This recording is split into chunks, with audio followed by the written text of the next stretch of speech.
चले भाई, शुक्रवार की सुबह, हफ्ते का आखिरी ट्रेडिंग सेशन और कल का बाजार आपकी स्क्रीन पर आएगा। भाई इम्तिहान में पास हो गए कहना चाहिए भारतीय बाजार। वो गैप के साथ खुले, लार्जली दिन भर गैप, बीच में लगा था मामला गड़बड़ा रहा है, पर उसके बाद सेकेंड हाफ वापस मामला सुधरा और जहां खुले थे उससे ऊपर ही जाके बंद हुए। 22,000 के ऊपर के टिक्स देखने को मिले और मूड मॉल जनरली भी बढ़िया था। ब्रॉडर मार्केट स्क्रीन पर रख दीजिएगा, एडवांस डिक्लाइन अच्छा लग रहा था। कैलकुलेशन के हिसाब से तो 9:2 का रेशियो हो गया। 2 गिर रहे थे तो 9 स्टॉक्स ऐसे थे जो बढ़त या मजबूती के साथ ट्रेड कर रहे थे। खैर, आज कहां का नजर रहने वाली है? फ्राइडे है, सेंसेक्स की वीकली एक्सपायरी। भाई बीएससी की एक्सपायरीज पर भी नजर रखा करिए। अभी वो रिपोर्ट आई थी, मंडे के दिन ऑप्शन बाजार का 70% शेयर बीएससी के पास चला गया है, वो बैंकेक्स के चलते। तो सेंसेक्स की एक्सपायरी भी रडार पर रखिए भाई। रिएक्ट करना है कल शाम आए कुछ अपडेट्स पे, जिसमें एक तो मेरे ख्याल से बैंक ऑफ इंग्लैंड का अपडेट आया है ब्याज दरों पर। वो यूएस के इनिशियल जॉबलेस क्लेम्स के नंबर्स आए थे। अब रिएक्ट करेंगे या फेड ने अभी अभी तो मूव करा है, फिर भी जान लेंगे वो अपडेट सारे। आज शाम फिर से फेड चेयर जेरोमी पावेल साहब की एक स्पीच लाइंड अप है, तो उसकी डिटेलिंग में आगे लेकर आता हूं इवेंट्स कैलेंडर के साथ। आज से ध्यान रखिएगा, मंथली कॉन्ट्रैक्ट्स की साइकिल की शुरुआत अगले हफ्ते हम इस मार्च वायदा की एक्सपायरी, मंथली बड़ी वाली एक्सपायरी की कर रहे होंगे तैयारी। और हमारे सामने खड़ी हैं फेस्टिविटीज। मंडे को ध्यान रखिएगा, भारतीय बाजार होली के चलते बंद है, तो हम लोग एक एक्सटेंडेड वीकेंड में आज के बाद जाने की तैयारी कर रहे हैं। एडवांस में आप सबको हम सब की तरफ से हैप्पी होली। खैर, मूड कैसा है वो गिफ्ट निफ्टी दिखाएगा, एकदम सबड्यूड सा। जहां हमने कल वीकली एक्सपायरी करी थी उसी के इर्द गिर्द हम आज सुबह शुरुआत करेंगे। पर ठीक है, यूएस के संकेत बढ़िया थे। यूएस में कल नहीं परसों जब फेड का आउटकम आया था तब तक फ्लैट बाजार तगड़ा मूव दिखा के गया था। 1-1.25% तीनों बेंचमार्क्स भागे थे उस जेरोमी पावेल साहब की स्पीच, उनके स्टेटमेंट्स के बाद। उसके ऊपर फिर यूएस में और फर्दर गेन्स ही देखने को मिले, ये अच्छी बात। एक दिन का मूव नहीं था। यूएस में 1/4 से 3/4 या 2/3 कह लीजिए, तीनों बेंचमार्क्स मजबूती के साथ कल भी कामकाज कर रहे थे। पर लार्जली हमने डाइजेस्ट किया हुआ था। जब हम डाउ फ्यूचर, हम यूएस के फ्यूचर्स क्लोज के समय देख रहे थे 3:30 बजे, तो 1/4 से 1/3% वैसे ही तीनों मजबूत थे। और आज सुबह भी हल्के हरे निशान के साथ ही यूएस के फ्यूचर्स कामकाज कर रहे हैं, तो मोमेंटम इंटैक्ट है। कई बार कह चुके हैं यूएस में कोई दिक्कत है नहीं। एक हुआ था वो भी सर में निकल गया, तो और तेजी तूल पकड़ी चली जा रही है यूएस के बाजारों की। तो हैंडओवर ओवरनाइट तो बढ़िया है। हमारे एशियाई पीएस भी स्क्रीन पर रख दीजिएगा, उसके बाद नीरज जी के पास चला जाए ग्लोबल मूड समझने के लिए। वीरू बताएंगे कैसे हफ्ते के आखिरी दिन निफ्टी बैंक का अप्रोच रखा जाए, और हर्षदा बताएंगी सारे इंपॉर्टेंट स्टॉक से न्यूज। नीरज जी, क्या हालचाल? यार हालचाल बहुत ही बढ़िया है। मतलब एक अच्छे होते एक शानदार होते, वैसे ही है। डेज लो पे कल S&P बंद हुआ, स्टिल वो रिकॉर्ड हाई, इस तरह की तेजी है। क्लोजिंग बेसिस पे रिकॉर्ड हाई मारा, क्लोजिंग बेसिस पे रिकॉर्ड हाई, जबकि इंट्राडे में डेज लो पे। Thanks to Switzerland, rate cut आ गया सरप्राइज। पहला डेवलप्ड बैंक नेशन है जहां से रेट कट की शुरुआत हुई। देखिए माहौल बन गया है, माहौल बन गया कल। लेकिन बाकी से ताइवान अगर हम फोकस नहीं करते, उन्होंने बढ़ा दिए सरप्राइज। सब सरप्राइज कर रहे हैं सेंट्रल बैंक के एक्शंस। मैं भी लिस्ट लेके आया हूँ। ताइवान में कोई वैल्यू नहीं है। बैंक ऑफ इंग्लैंड ने कह दिया है कि जून में मैं रेट कट करने जा रहा हूँ। बैंक ऑफ इंग्लैंड मिरर करता है यूएस को, तो यूएस ने माहौल बनाया, उसने तो ऐलान ही कर दिया कि जून में पहला कट शुरू हो जाएगा। कनाडा ने क्यूटी यानी क्वांटिटेटिव जो टाइटनिंग थी उसको खत्म कर रहा है 25 से। तो जो डेवलप्ड नेशन के सेंट्रल बैंक्स हैं उन्होंने काम शुरू कर दिया है। ठीक है, स्विट्जरलैंड छोटा सा बैंक है, लेकिन उसका असर देखिए आप कि डॉलर इंडेक्स 104 पर है। 104 के डॉलर इंडेक्स का कोई असर नहीं है, जबकि अगर करेंसी स्ट्रांग हो रही तो मार्केट गिरना चाहिए था, लेकिन मार्केट नहीं गिर रहा क्योंकि वो बास्केट जो है 6 करेंसी की, उसमें फ्रैंक बहुत वीक हुआ है, इसलिए डॉलर इंडेक्स ऊपर गया। तो डॉलर इंडेक्स देख के बिल्कुल परेशान मत होइएगा कि 104 पे, इसलिए मार्केट के अगेंस्ट में नथिंग। तो एक बड़ी तेज़ी यूएस मार्केट में कल बनी और आप तीनों इंडाइसेस देखिए, सॉलिड रैली, छोटे मझोले में और बड़ी रैली, और उसका कारण मैंने बताया कि फ्रैंक था जो उन्होंने 25 बेसिस पॉइंट काट के डील कर दिया क्योंकि उनका टारगेट अचीव हो गया 2% का इन्फ्लेशन वाला। अब उन्होंने अपना रिवाइज कर दिया टारगेट, हमको लगता है 1.5% हो जाएगी इन्फ्लेशन 2024 में।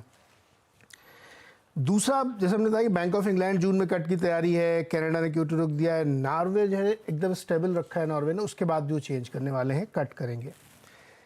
इंपॉर्टेंट है, बैंक ऑफ अमेरिका का एक और सर्वे आया है जो फंड मैनेजर का है, वो एक चार्ट मैंने बनवाया, उसको दिखाइए आप स्क्रीन पे, फिर मैं उसको एक्सप्लेन करता हूँ कि किस तरह की तेज़ी बन रही है। क्या जैसे बहुत लोग डर रहे हैं कि जैसे ये चार्ट देखिए आप, ये बहुत इंटरेस्टिंग चार्ट है कि जब जब फंड मैनेजर बहुत बुलिश होते हैं, कल हमने बताया था कि वो 2 साल के हाईस्ट पे उनकी बुलिशनेस है, हर बार बीच बीच में एक करेक्शन आता है, लेकिन उस करेक्शन के बावजूद मार्केट ऊपर जाता है। तो आप देखिए उसमें मैंने डेट के साथ वो लिखे हुए कब कब क्या आया है। जो पिछली 22% की रैली थी वो मार्च 21 के बाद बनी थी करेक्शन लेकर के। अभी आप देखिए जो मार्च 24 चल रहा है वो काफ़ी नीचे है और यहाँ से 20-22% की रैली बन सकती है क्या? फंड मैनेजर का सर्वे इंडिकेट करता है कि शायद बन सकती है, पता नहीं बनेगी, कितनी बनेगी कह नहीं सकते, लेकिन अभी भी यहाँ से बहुत ऊपर मार्केट जा सकता है। आपको याद होगा पिछले दिनों वाटन बिजनेस स्कूल के एक प्रोफेसर ने कहा था कि अगर आपको .com जैसा बबल दिख रहा है तो नहीं दिख रहा है, क्योंकि वो यहाँ से कम 20% की रैली और बनाए इंडेक्स लेवल पे, और एनवीडिया से स्टॉक 3 गुना हो जाए, $2700 का मिलने लगे, तब वैसा बॉल बनेगा। तो अभी तो बहुत दूर, अभी तो $900 का ही है। तो ये सर्वे ये दिखाता है कि बुलिशनेस बहुत ज़्यादा है, अभी भी मार्केट में यहाँ से बहुत बड़ी तेज़ी की संभावना बनती है। अब हम उससे कितना सबक लेंगे, प्रेरणा लेंगे, मुझे पता नहीं है। ये है कहानी भैया, ये बात सही है। हम इससे पहले स्विट्जरलैंड के बैंक का अपडेट भी शेयर नहीं करते थे, पर ये हो गया इंपॉर्टेंट क्योंकि पहला डेवलप्ड इकोनॉमी का बैंक, सेंट्रल बैंक, जिसने दरों में कटौती कर दी है। बहुत सारे इस हफ्ते, अपन ने तो 6 की शुरुआत में बोला था, ऐसे तो बहुत सारे सेंट्रल बैंक्स के एक्शंस लाइंड अप थे इस हफ्ते। खैर, ये हो गई शुरुआत भाई, डेवलप्ड इकोनॉमीज ब्याज दरों में कटौती की शुरुआत करती हुई। खैर, इस बीच कल का मार्केट रखेगा स्क्रीन पे। ठीक ठाक सेशन था और कल बातचीत जैसी हुई थी वैसी प्ले आउट होता हुआ नजर आया। बातचीत हुई थी 22,021 के ऊपर की ट्रैजेक्टरी में जा रहा होगा, तो तेजी करें तो 22,080, 22,110 तक के स्तर शायद आपको देखने को मिलेंगे। कल का एग्जैक्ट हाई वो 22,080 के आसपास के जोन्स, और वहीं पे बात हुई थी प्रॉफिट बुक कर लें, कैरी करने की जरूरत नहीं है वीरू, और बिल्कुल ठीक रणनीति रही। अब ऐसे में अब मंथली साइकिल की शुरुआत, कैसा लग रहा है बाजार की पोजीशनिंग और क्या होगा हमारा इस एक्सटेंडेड वीकेंड से पहले वाले सेशन में approach? Good morning. Good morning Ashish. देखिए, कल के अप्रोच में हमें एक बड़ा गैप अप मिल रहा था आशीष, बट स्टिल हमें कुछ ट्रैजेक्टरीज को टेस्ट करना था। हमें कल बेनिफिट मिला एक्सपायरी का। वो जो स्विंग मिला ना 22,080 तक का, वो था एक्सपायरी रिलेटेड। आप 22,021 के ऊपर सस्टेन हो गए, 80 तक का मूव मिल गया। 80 पर क्या था? पर 80 पे था आपका following 10-20 day exponential moving average, 80 और 110 पे। वो पार नहीं हुआ, ये एक खामी है। बट कल के प्राइस में और परसों के प्राइस में एक चीज़ अच्छी थी कि एक परसों की कैंडल बहुत बड़ी वाइड लोअर शैडो कैरी कर रही है अपने साथ, जो कि इंडिकेशन देती है पॉज का, और कल का पैटर्न है कि बाजार एक अच्छी जगह जाके प्लेस हो गया। आशीष, टेस्ट आज है। क्यों? मंथली कॉन्ट्रैक्ट का कमेंसमेंट है। क्यों? क्योंकि आज वीकली चार्ट्स का फॉर्मेशन होना है। और तीसरी चीज़ क्यों? एसेंचर वाली न्यूज़ डेवलपमेंट। आई थिंक ये निफ्टी आईटी पर इंपैक्ट डालेगी, जो कि हमारा इस कड़ी में सबसे कमजोर इंडेक्स है। Even Nifty bank 100 day exponential moving average से स्ट्रॉन्ग पुल बैक दे रहा है, लेकिन निफ्टी आईटी अभी तक नहीं दे रहा है। याद रखिएगा 36,026 पे कल क्लोज हुआ, इसका 100 डे में प्लेस्ड है 35,600 पर। मेक और ब्रेक सर्कमस्टेंसेस आज ये क्रिएट करेगा। मैं कैसे सेशन को अप्रोच करूंगा? मैंने कोई ट्रेड कैरी नहीं करा निफ्टी के लिए, निफ्टी बैंक के लिए। आप इंस्टीट्यूशनल अप्रोच को देखिए। कल का जो थ्रस्ट जनरेट किया वो एफआईज डीआईज की मनी ने आशीष, और स्ट्रॉन्ग अगर आप देखें उनकी तरफ से कैश कमिटमेंट्स आए और करीब 3200 करोड़ रुपए की बाइंग है। 1826 करोड़ रुपए का एफआईज का सेल था। एफआईज ने इंडेक्स बाय किया करीब 443 करोड़ रुपए का, 7600 कॉन्ट्रैक्ट लॉन्ग। स्टॉक फ्यूचर्स में करीब 3200 करोड़ रुपए की बाइंग थी। यहाँ पर 25,000 कॉन्ट्रैक्ट लॉन्ग हुए, 15,000 कॉन्ट्रैक्ट शॉर्ट कवर हुए। लॉन्ग इंडेक्स पे ये 7500 कॉन्ट्रैक्ट गए।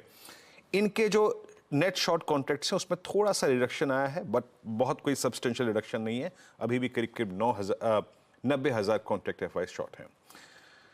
मैं इस सेशन को कैसे अप्रोच करूंगा? देखिए, जहां तक कॉल राइटर्स का सवाल है आशीष, वो परसिस्ट करते हैं 22,000 की स्ट्राइक पर भी, वो परसिस्ट करते हैं 22,200 की स्ट्राइक पर भी इस मंथली कॉन्ट्रैक्ट में, और वो परसिस्ट करते हैं उसके बाद 22,500 पे। नीचे पुट्स में 22,000 पे भी आउटस्टैंडिंग वाइव अच्छा है, लेकिन आज पुट्स से ज़्यादा महत्वपूर्ण चीज़ है दो एवरेजेस की कहानी, जो कि वीकली और डेली पर आते हैं।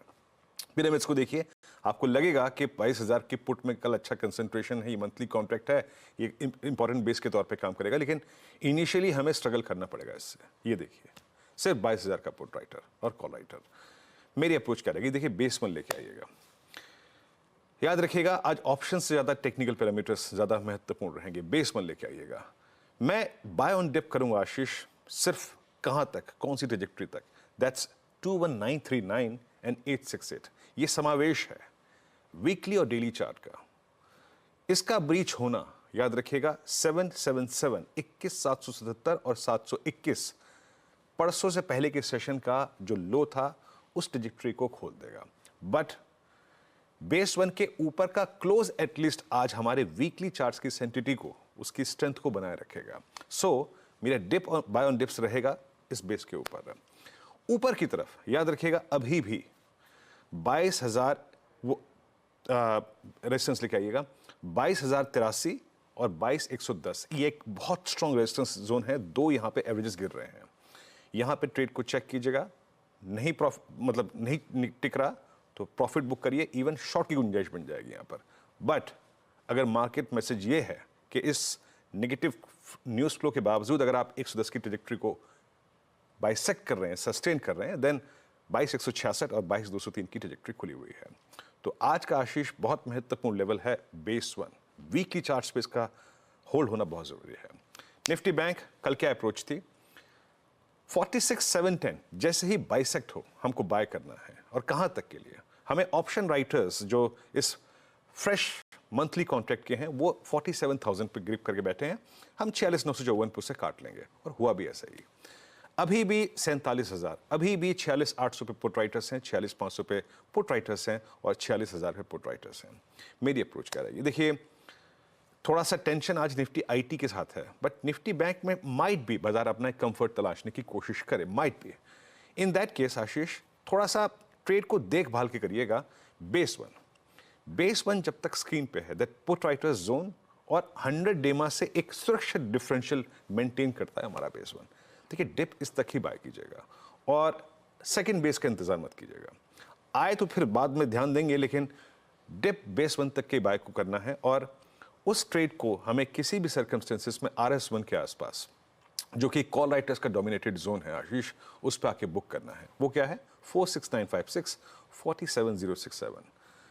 निफ्टी को जिस तरीके से अगली ट्रेजेक्टरी में जाने के लिए 222,110 को पार करना है, वैसे ही बैंक निफ्टी को अगली ट्रेजेक्टरी में जाने के लिए, जिसका हाई पॉसिबली 47,420 है, कम से कम 47,067 के ऊपर एक क्लोज देना पड़ेगा।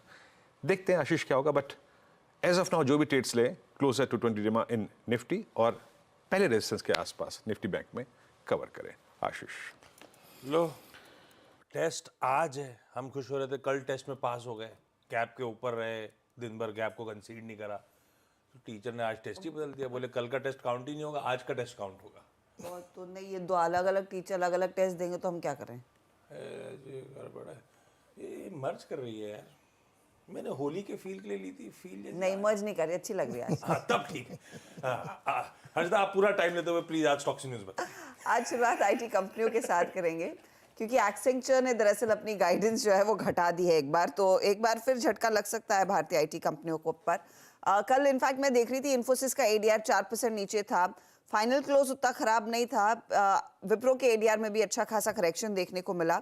तो बेसिकली एक्सेंचर क्या कह रहा है? एक्सेंचर ने अपना जो ग्रोथ गाइडेंस है रेवेन्यू का FY24 के लिए, वो घटाकर 1.3% किया है, जो पहले 2 to 5% के बीच था। उनका मानना है कि क्लाइंट्स की तरफ से जो स्पेंड्स थे वो और टाइटन होते हुए दिखाई दे रहे हैं, और प्रोजेक्ट साइजेस और भी छोटे होते दिखाई दे रहे हैं।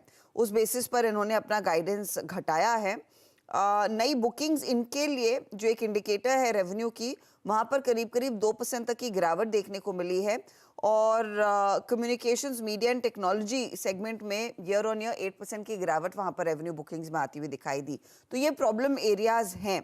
उनको लग रहा है कि कैलेंडर ईयर 24 में बजट्स आगे और कंस्ट्रेन होते हुए दिखाई देंगे क्योंकि मैक्रोज अभी भी वीक है। इस कमेंट्री पर आज भारतीय आईटी कंपनियां शायद रिएक्ट करती हुई दिखाई दे सकती हैं। तो ये पूरा सेंटिमेंटली एक नेगेटिव प्ले आता हुआ एक्सेंचर की तरफ से। आप इसके साथ ही रेडार पर रखेंगे कुछ और स्टॉक्स जिसमें टाटा कम्युनिकेशंस है। ये basically digital services business Novamesh arm को करीब 458 करोड़ में ट्रांसफर कर रहा है। टाटा केमिकल्स को 103 करोड़ का इनकम टैक्स डिपार्टमेंट से नोटिस मिला है।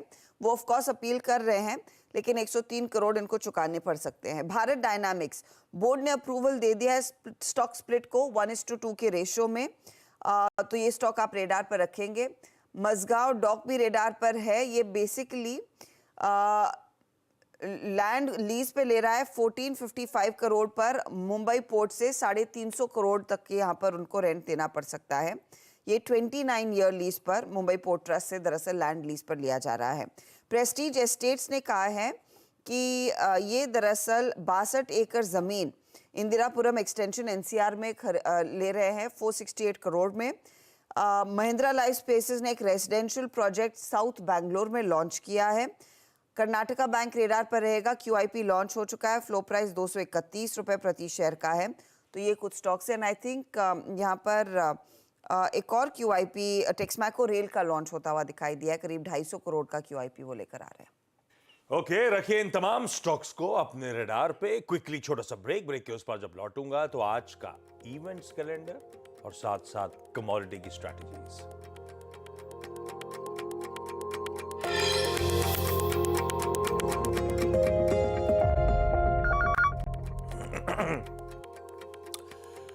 ब्रेक के बाद आप सबका स्वागत है। चलिए आज फ्राइडे का इवेंट्स कैलेंडर। फ्राइडे सेंसेक्स की वीकली एक्सपायरी।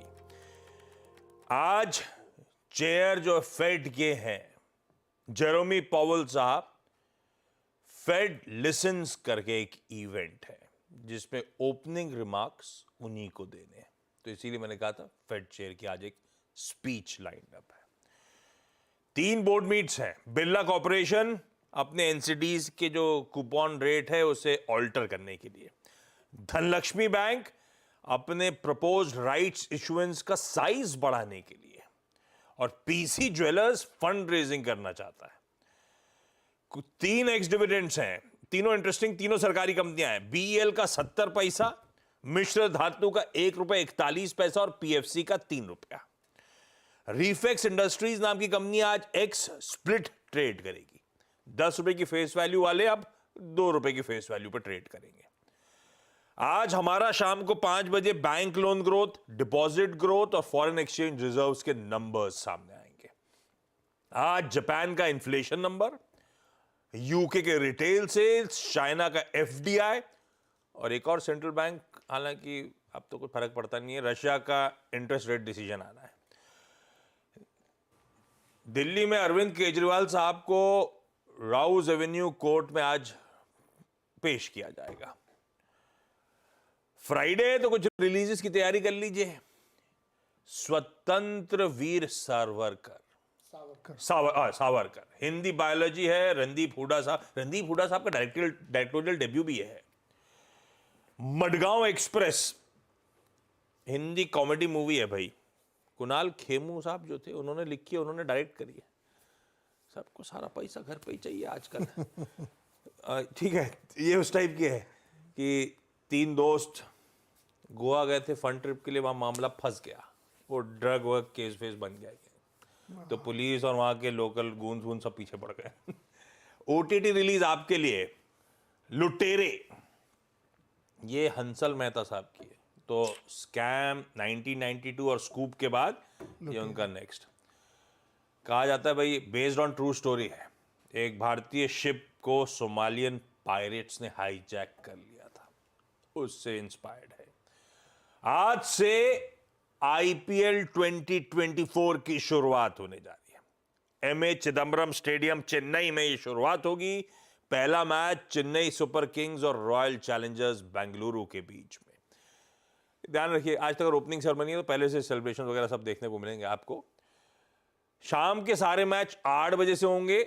दिन के सारे मैच जो होंगे 3:30 बजे दोपहर से शुरू होंगे, ये पूरे आईपीएल 2024 में। आज वर्ल्ड वाटर डे है। इस बार की थीम है वाटर फॉर पीस। भाई थीम बेसिकली है कि वाटर पीस भी ला सकता है और कॉन्फ्लिक्ट्स भी क्रिएट कर सकता है। वैसे मैं पढ़ रहा था, रफली हाफ दुनिया की पॉपुलेशन साल के किसी न किसी पार्ट में आके extreme severe water crisis face करती है। दुनिया की आधी पॉपुलेशन। मेरा मन कर रहा था ये जो डीसैलिनेशन प्लांट्स वगैरह लगाते हैं वाटर वगैरह टीम में ले लूं, लेकिन ऐसा नहीं कर रहा हूं मैं। आज वैसे हाँ, आज बिहार दिवस भी है, बिहार डे। आज ही के दिन स्टेट ऑफ बिहार का फॉर्मेशन हुआ था। गजब भौकाल है भाइयों का। इवेंट्स कैलेंडर के साथ साथ जरा क्विकली कमोडिटीज, एक हमने बिहार वाला शो करा था, आज तक भूले नहीं भूलता वो, जिसमें वो क्या था, वो मनोज बाजपेयी की मूवी थी, मुंबई में काबा, नहीं ऐसा कुछ पता नहीं याद। पृथ्वी फिल्मार्ट के मनोज कुमार जैन साहब की पिक्स हैं आज के लिए कमोडिटीज में। जैन साहब कह रहे हैं सोने का अप्रैल वायदा खरीदिए 65,550 के स्टॉप के साथ। जिंक का अप्रैल वायदा खरीदिए 217 का लगाइए वहां पे स्टॉप। बाकी के लेवल स्क्रीन पे छोड़े जा रहा हूं एकदम सबड्यूड से गिफ्ट निफ्टी के, यानी कि कल की क्लोजिंग के आसपास खुलने के गिफ्ट निफ्टी के संकेतों के साथ। ब्रेक के उस पार लौटेंगे तो आज के सीधा सौदा के स्टॉक्स हाईलाइट करेंगे। नमस्कार।